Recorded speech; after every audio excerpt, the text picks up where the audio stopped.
श्री शिवाय नमस्तुभ्यम। हर हर महादेव। हमारे सभी श्रोतागणों को मेरा प्रणाम।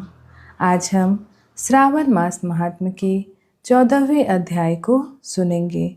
श्रावण मास महात्म्य के 14वें अध्याय में नाग पंचमी व्रत का महात्म्य बताया गया है। ईश्वर बोले, हे महामुने, श्रावण मास में जो व्रत करने योग्य है वो अब मैं बताऊंगा, आप उसे ध्यान से सुनिए। चतुर्थी तिथि को एक बार भोजन करें और पंचमी को नक्त भोजन करें। स्वर्ण, चांदी, काष्ठ अथवा मिट्टी का 5 फनों वाला सुंदर नाग बनाकर पंचमी के दिन उस नाग की भक्ति पूर्वक पूजा करनी चाहिए।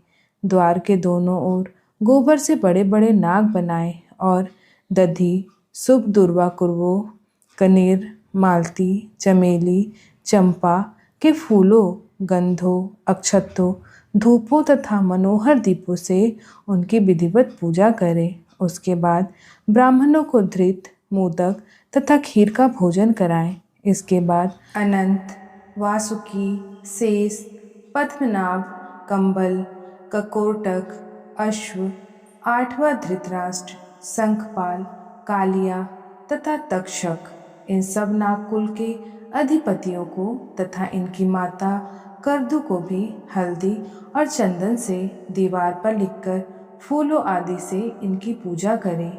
उसके बाद बुद्धिमान को चाहिए कि वामी में प्रत्यक्ष नागों का पूजन करें और उन्हें दूध पिलाएं। धृत तथा शक्कर मिश्रित पर्याप्त दुग्ध उन्हें अर्पित करें। उस दिन मनुष्य लोहे के पात्र में पूरी आदि ना बनाए। नैवेद्य के लिए गोधूम का पायस भक्ति पूर्वक अर्पण करें। भुने हुए चने, धान का लावा तथा जौ सर्पों को अर्पित करना चाहिए और स्वयं भी उन्हें ग्रहण करना चाहिए। बच्चों को भी यही खिलाना चाहिए, इससे उनके दांत मजबूत होते हैं।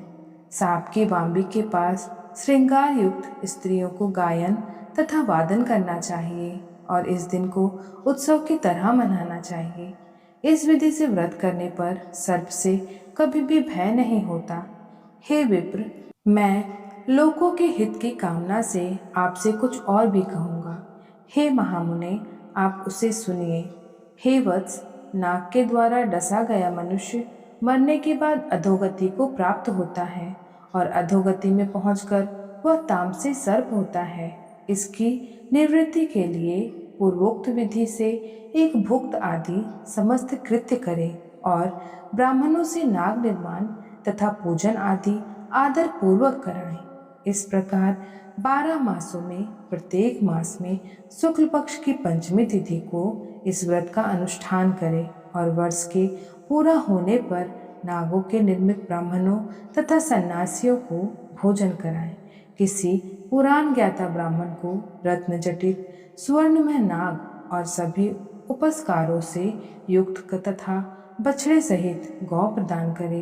दान के समय सर्वव्यापी, सर्वगामी, सब कुछ प्रदान करने वाले अनंत नारायण का स्मरण करते हुए यह कहना चाहिए, हे गोविंद, मेरे कुल में अगर कोई व्यक्ति सर्पदंश से अधोगति को प्राप्त हुए हैं, वे मेरे द्वारा किए गए व्रत तथा दान से मुक्त हो जाएं।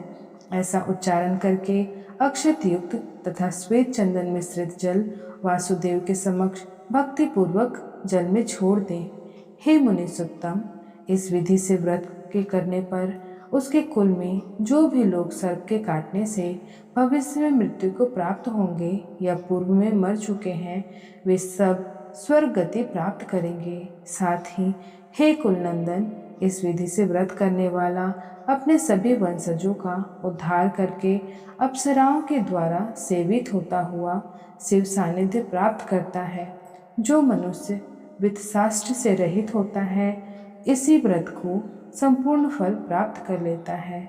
जो लोग शुक्ल पक्ष की पंचमी तिथियों में नक्त व्रत करके भक्ति संपन्न होकर पुष्प आदि उपहारों से सौभाग्यशाली नागों का पूजन करते हैं, उनके घर में मणियों की किरणों से विभूषित अंगों वाले सर्प उन्हें अभय देने वाले होते हैं और उनके ऊपर प्रसन्न रहते हैं। जो ब्राह्मण गृहदान का प्रतिग्रह करते हैं, वे भी घोर यातना भोगकर अंत में सर्प योनि को प्राप्त होते हैं।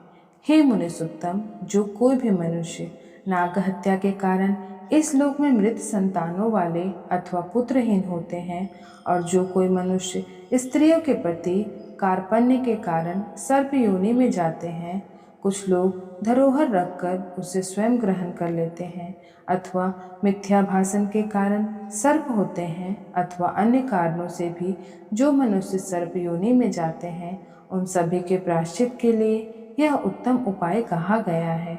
यदि कोई मनुष्य वित्त साष्ट से रहित होकर नागपंचमी का व्रत करता है, तो उसके कल्याण के लिए सभी नागों के अधिपति शेषनाग तथा वासुकी हाथ जोड़कर प्रभु श्री हरि से तथा सदाशिव से प्रार्थना करते हैं।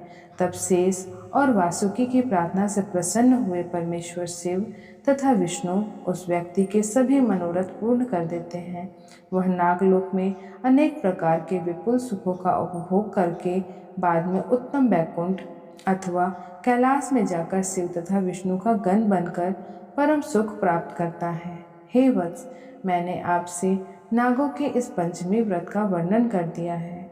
इसके बाद अब आप अन्य कौन सा व्रत सुनना चाहते हैं उसे बताइए। इस प्रकार श्री स्कंद पुराण के अंतर्गत ईश्वर सनत कुमार संवाद में श्रावण मास महात्म्य में नागपंचमी व्रत कथन नामक 14वां अध्याय पूर्ण हुआ। श्री शिवाय नमस्तुभ्यं। हर हर महादेव। राधे राधे।